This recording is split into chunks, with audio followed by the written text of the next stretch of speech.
Article 1425. Without the knowledge or against the will of the debtor, a third person pays a debt which the obligor is not legally bound to pay because the actions thereon has prescribed, but the debtor later voluntarily reimburses the third person.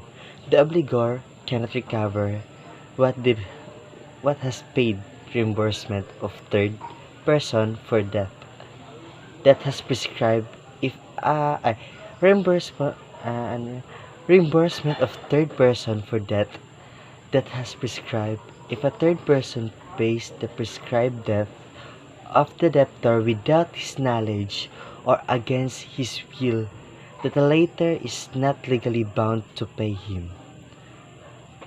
But the debtor cannot recover what he has paid in case he voluntarily reimburses the third person.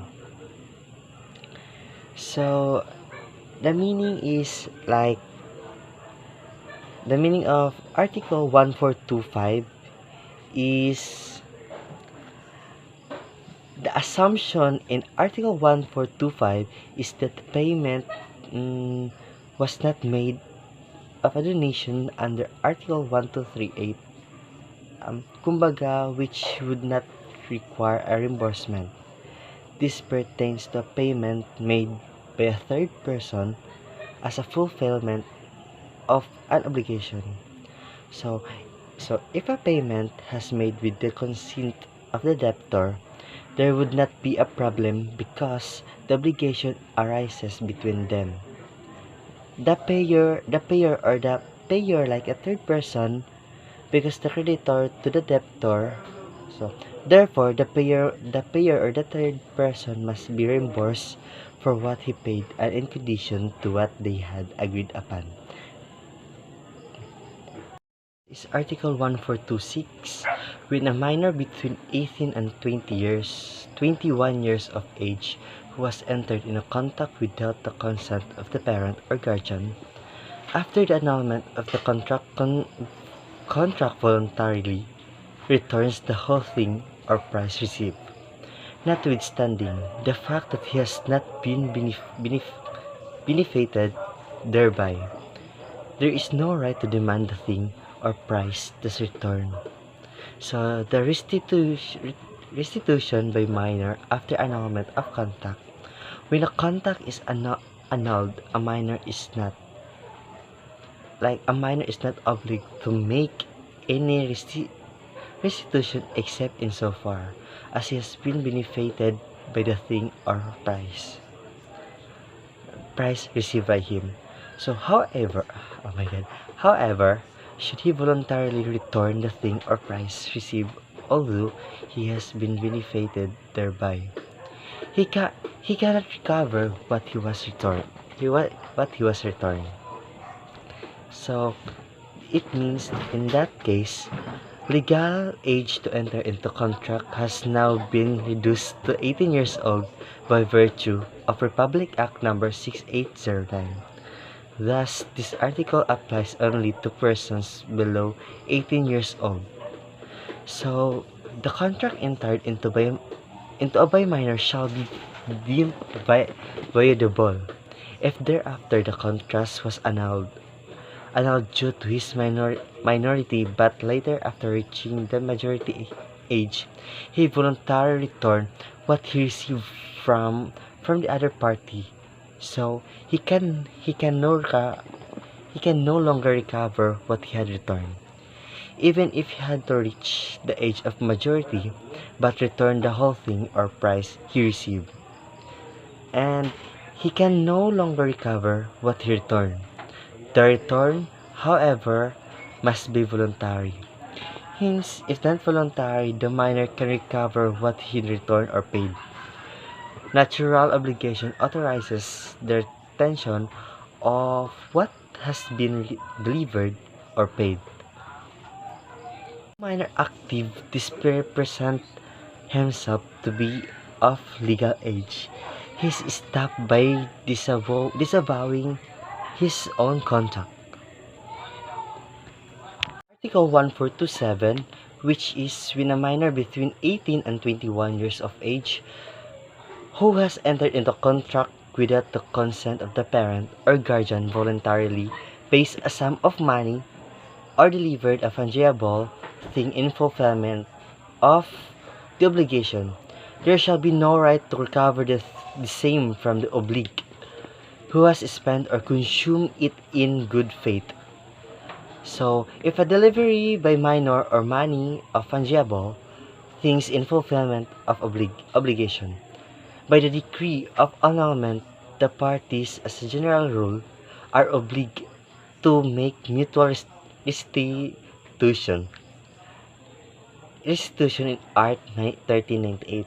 So, however, the obliged who has spent or consumed in good faith of money, or consumable thing voluntarily paid or delivered by the minor. So, it is not bound to make restitution. So, discussion about this is if the minor under 18 enter into a contract without parent or guardian's consent, the contract is obviously voidable and the contract is annulled.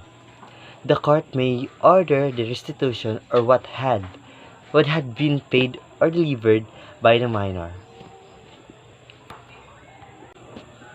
So in Article 1428, when after an action to enforce a civil obligation has failed, the defendant voluntarily performs the obligation, so he can demand the return or what he has returned of what has delivered or the payment of the value of the service he has rendered.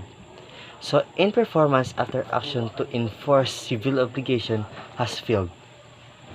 In this article, contemplates contemplates a situation where a debtor who has failed, so to pay this obligation, is sued by the creditor, and instead of losing the case, he has won it, if not with understanding this fact the debtor voluntarily.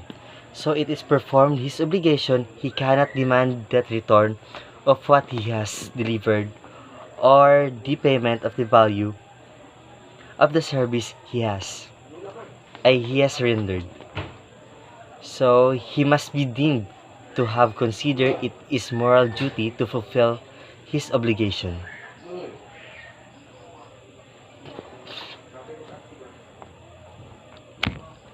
So, the ordinary course of human interaction, a party defendant who has his case will be very glad about his legal victory, because he is freed from the liability imputed against him. So nevertheless, it is the winning party paid the losing party despite his knowledge of dismissal, right? Yes, dismissal of the latter claim. What has been voluntarily delivered or paid by the former to the latter cannot be recovered anymore. The retention is authorized by law as a fulfillment of a natural obligation, and that is the Article 1428. So, in my last report is about Article 1429,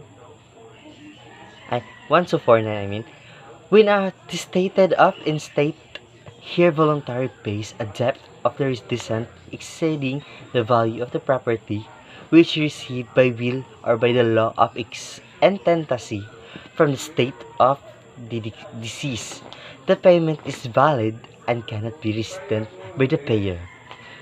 So, in the Article 418, movable property is either consumable or non-consumable. To the first class belong those movables which cannot be used in a manner appropriate to their nature without their being consumed. To the second class belong all the others. So, in the present code has discarded the old classification of movable property into fungible. So, and non-fungible. So, let's see the Article 334, Old Civil Code. Although the change in the classification is in name, only has the definition of fungible goods under the old code. So, is it precisely that of consumable goods So, hence the word fungible. So, in that word, we consider is in art. We see this in Article 1427 really means consumable. So, fungible, it is called consumable. So the discussion in this report is about the reason for this is that the here as a moral duty to fulfill to clear the name or credit or the descendant to whom who is related either by blood or by other official relationship.